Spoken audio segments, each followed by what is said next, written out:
Bismillahirrahmanirrahim. Assalamualaikum warahmatullahi wabarakatuh.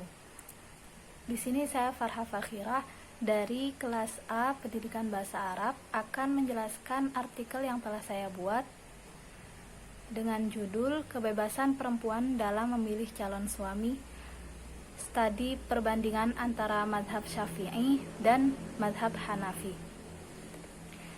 Yang pertama, saya akan membacakan abstraknya terlebih dahulu, yaitu pokok pembahasan artikel yang saya buat ini adalah bagaimana kebebasan perempuan dalam memilih calon suami. Secara umum dapat diajukan pemikiran dalam masyarakat yang pola hubungannya bersifat tradisional.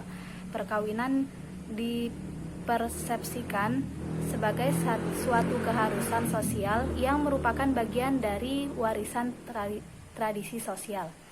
Artikel ini juga bertujuan untuk mengetahui pandangan madhab Syafi'i dan madhab Hanafi tentang kebebasan perempuan dalam memilih calon suami.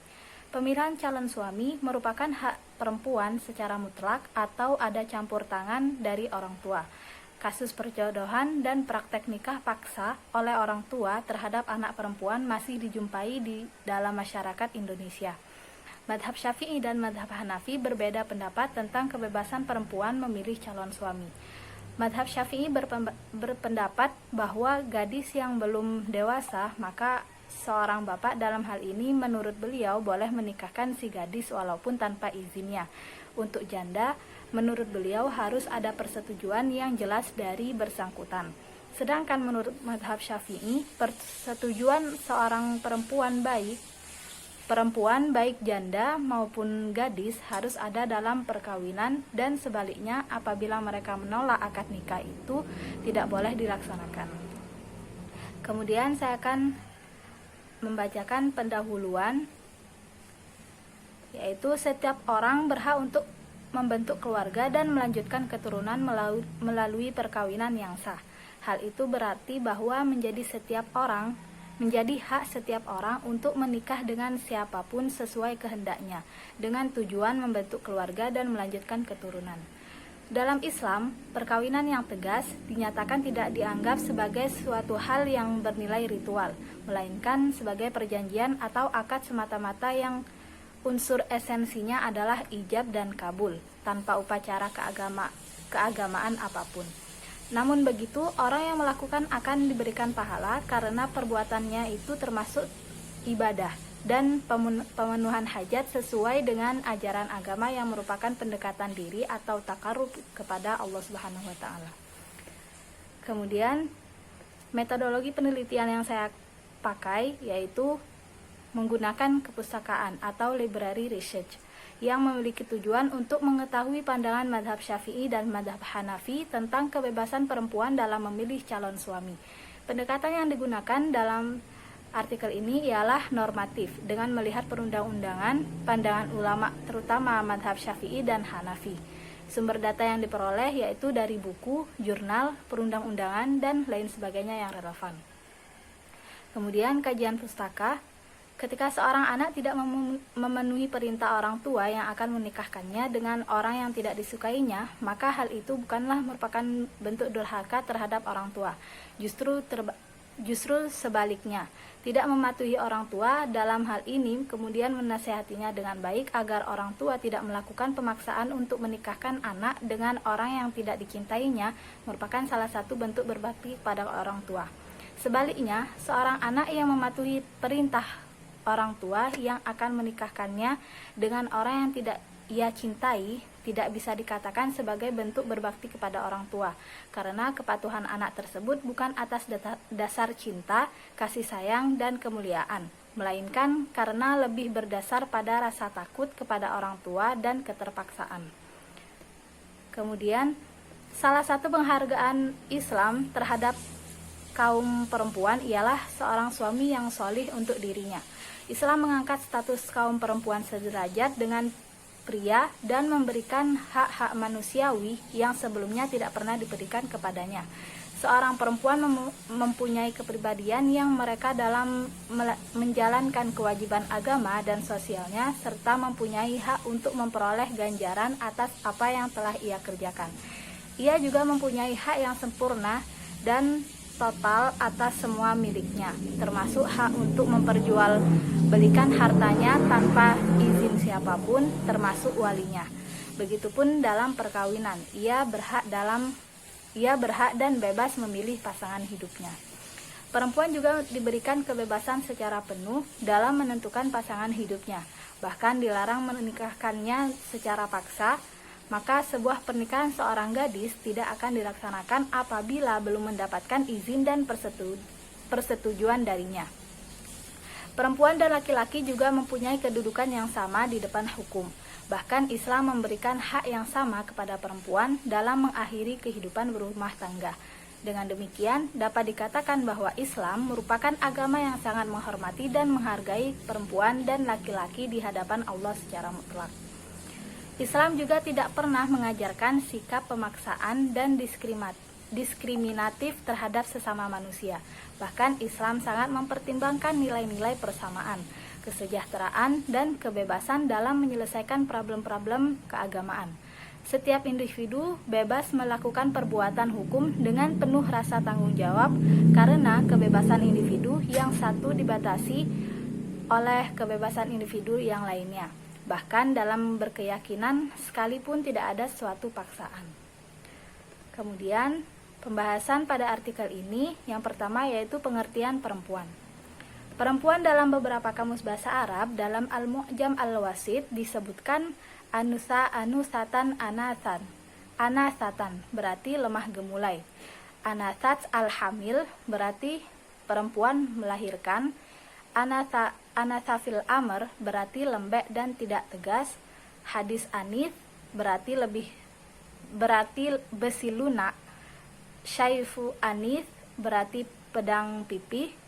Rojul anith artinya laki-laki yang lembut dalam berbicara. Menurut sudut kebahasaan,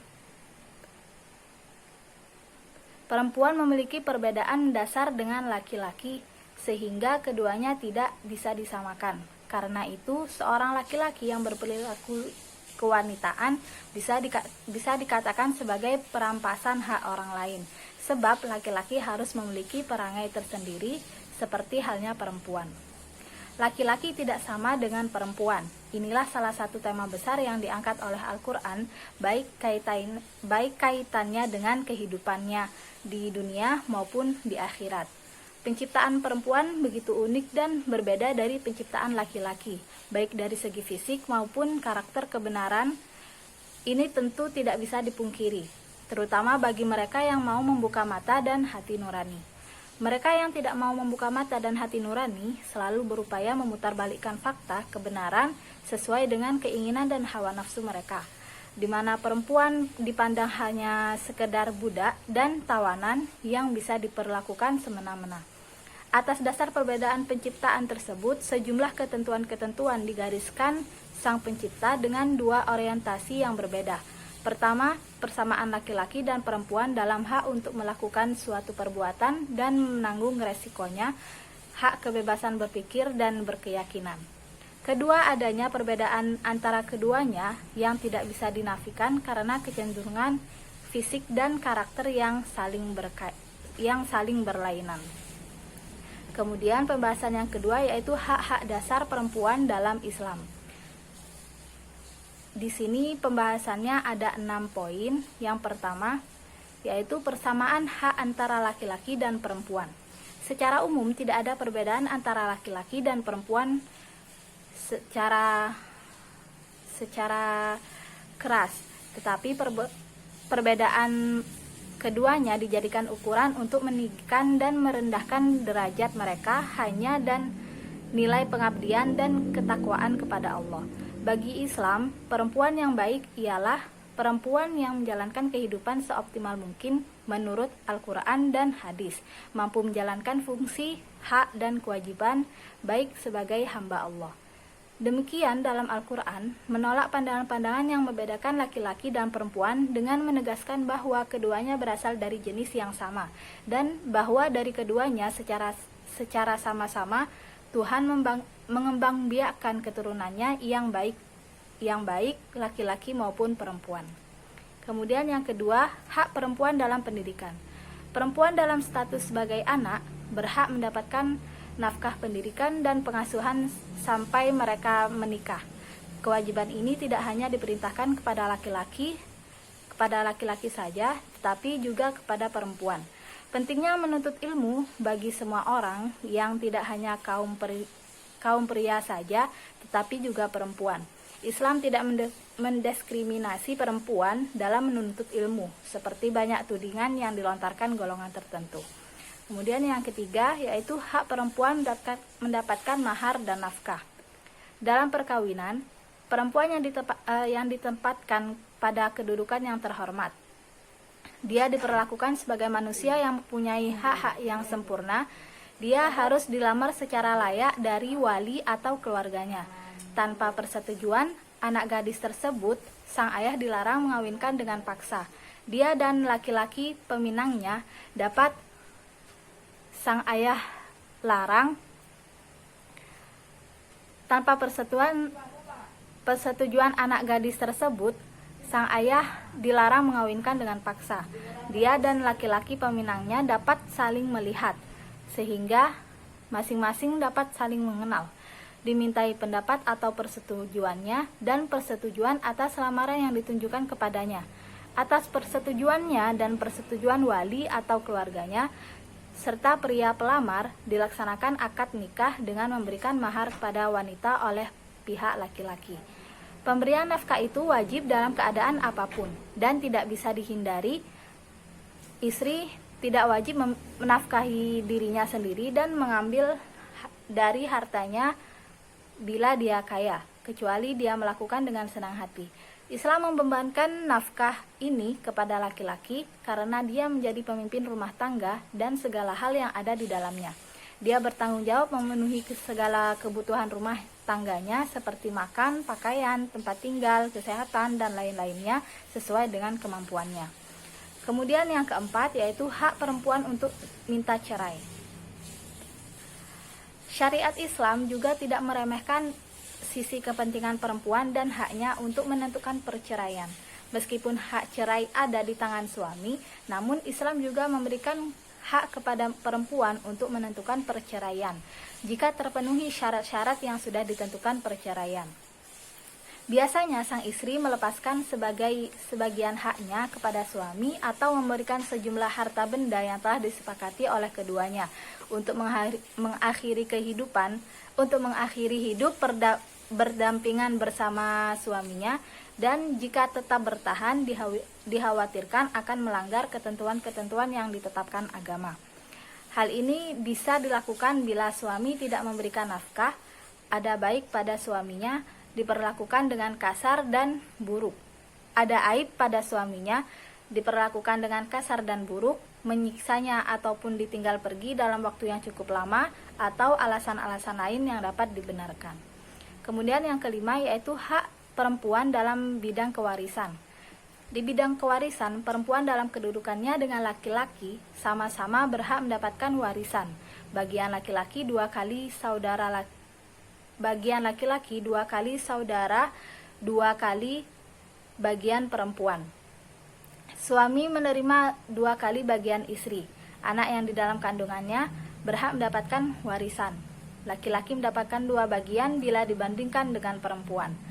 Hal tersebut bersifat rasional karena ada unsur kebenaran dan keadilan jika dikaitkan dengan ketentuan tentang hak dan kewajiban suami istri dalam hukum perkawinan dan kewajiban seorang anak laki-laki dalam pengurusan dan pemeliharaan orang tuanya setelah berumah tangga.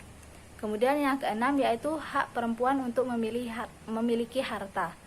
Islam memperbolehkan perempuan memiliki sendiri berbagai jenis harta, entah berupa mata uang, pekarangan tempat tinggal, harta bergerak dan tidak bergerak lainnya.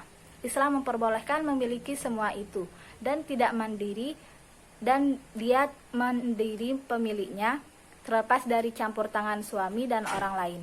Islam juga memperbolehkan bagi perempuan untuk mengembangkan harta dengan berbagai cara yang diperolehkan, yang bisa dia urus sendiri atau diserahkan kepada orang lain untuk mengurusnya. Perempuan juga mempunyai hak utuh untuk membelanjakan hartanya jika sudah balik dan perempuan mengurusnya dan mampu mengurusnya, baik dengan jual beli, pinjam meminjam, pemberian sedekah, wakaf, wasiat, dan cara-cara pengeluaran lainnya yang diperbolehkan oleh syariat. Hal inilah yang disebut al-khulu atau perceraian yang dapat memberikan tebusan. Hal ini terjadi manakala istri melihat suatu alasan yang tepat. Kemudian pembahasan yang ketiga yaitu kebebasan perempuan memilih calon suami. Islam memberikan hak kepada perempuan untuk menerima pilihannya dan menolak yang tidak disukainya dalam perkawinan. Islam melarang wali menikahkan secara paksa gadis dan saudara perempuannya dengan orang yang tidak mereka sukai. Islam menganggap pemaksaan dalam penentuan suami sebagai suatu kejadian karena di samping melanggar hak asasi kaum perempuan juga akan menimbulkan permusuhan dan perpecahan antara keluarga pihak perempuan dengan keluarga pihak laki-laki bila terjadi ketidakcocokan dalam perkawinan.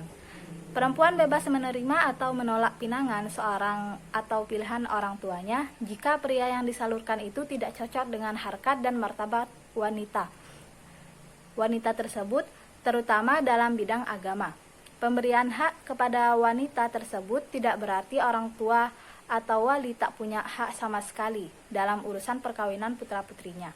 Pemberian hak seperti yang telah dijelaskan tadi itu mengandung arti bahwa orang tua meskipun secara relatif terhadap anak-anaknya, namun ia tidak boleh sewenang-wenang terhadap mereka karena ada aturan-aturan yang harus diikuti dan dipatuhi. Memilih suami merupakan hak yang diberikan oleh syara kepada seorang perempuan secara mutlak. Dengan demikian, ketika seorang bapak atau wali yang lain merampas hak itu dengan memaksa menikahkan anak perempuan dengan laki-laki yang tidak dicintainya, maka hal itu merupakan sebuah kejahatan. Kemudian,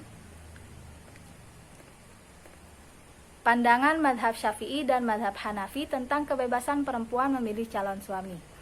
Mazhab Syafi'i berpendapat membuat klasifikasi terkait dengan kebebasan perempuan dan persetujuannya kepada 3 kelompok, yaitu yang pertama gadis yang belum dewasa, kedua gadis dewasa, dan ketiga janda. Menurut Imam Syafi'i, untuk gadis yang belum dewasa, batasan umurnya adalah belum 15 tahun atau belum haid. Maka seorang bapak dalam hal ini menurut beliau boleh menikahkan si gadis walaupun tanpa seizinnya dengan syarat perkawinan itu menguntungkan bagi si gadis. Pandangan beliau ini didasarkan pada tindakan Abu Bakar yang menikahkan Aisyah kepada Nabi dan umur Aisyah ketika itu baru sekitar 7 tahun. Adapun perkawinan gadis dewasa ada berimbang antara bapak atau wali dengan anak gadisnya. Hak bapak didasarkan pada mafhum mukhalafah hadis yang menyatakan janda lebih berhak terhadap dirinya. Dari penjelasan Islam Syafi'i, akhirnya bisa dilihat bahwa dalam kasus gadis dewasa pun hak bapak sebagai wali masih melebihi hak gadis. Kesimpulan ini didukung oleh ungkapan Asy-Syafi'i sendiri yang menyatakan bahwa persetujuan gadis bukanlah suatu keharusan tetapi hanya sekedar pilihan. Adapun perkawinan seorang janda, menurut beliau harus ada persetujuan yang jelas dari yang bersangkutan. Keharusan ini didasarkan pada kasus perkawinan yang ditolak Nabi karena ia dinikahkan oleh walinya dengan seorang laki-laki yang tidak disenangi, ditambah lagi tanpa meminta persetujuannya terlebih dahulu. Kemudian pada mazhab Hanafi, dari pandangan Abu Hanifah bahwasanya persetujuan calon mempelai baik ia gadis atau janda, maka persetujuannya ialah hal yang sangat menentukan, di mana persetujuan dari gadis itu cukup dengan diamnya, sedangkan janda harus dinyatakan dengan tegas. Tidak ada seorang pun yang mempunyai wewenang atas dirinya atau menentang pilihannya, dengan syarat calon suami yang dipilihnya itu sekufu dengannya dan maharnya tidak kurang dari mahal misil. Akan tetapi kedua syarat ini mempunyai konsekuensi hukum apabila tidak terpenuhi, yaitu wali boleh menentang perkawinan itu, bahkan wali juga bisa meminta khodi untuk membatalkan perkawinan.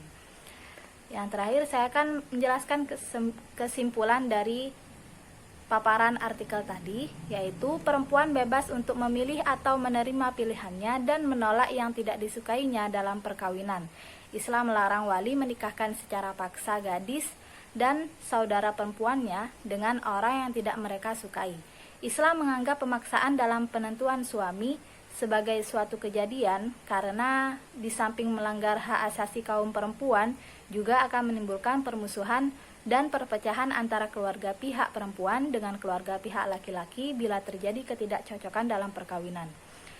Mazhab Syafi'iyah berpendapat bahwa untuk gadis yang belum dewasa, batasan umurnya adalah belum 15 tahun atau belum haid, maka seorang bapak dalam hal ini menurut beliau boleh menikahkan si gadis walaupun tanpa seizinnya, dengan syarat perkawinan itu menguntungkan bagi si gadis. Adapun perkawinan bagi gadis dewasa, ada berimbang antara bapak atau wali dengan anak gadisnya. Sedangkan seorang janda menurut beliau harus ada persetujuan yang jelas dari yang bersangkutan. Kemudian dalam pandangan Abu Hanifah, pendiri mazhab Hanafi, yaitu persetujuan seorang perempuan baik janda ataupun gadis harus ada dalam perkawinan. Dan sebaliknya apabila mereka menolak, akad nikah tidak boleh dilaksanakan meskipun itu oleh ayahnya sendiri. Mungkin hanya itu yang dapat saya sampaikan, kurang lebihnya mohon maaf. Wassalamualaikum warahmatullahi wabarakatuh.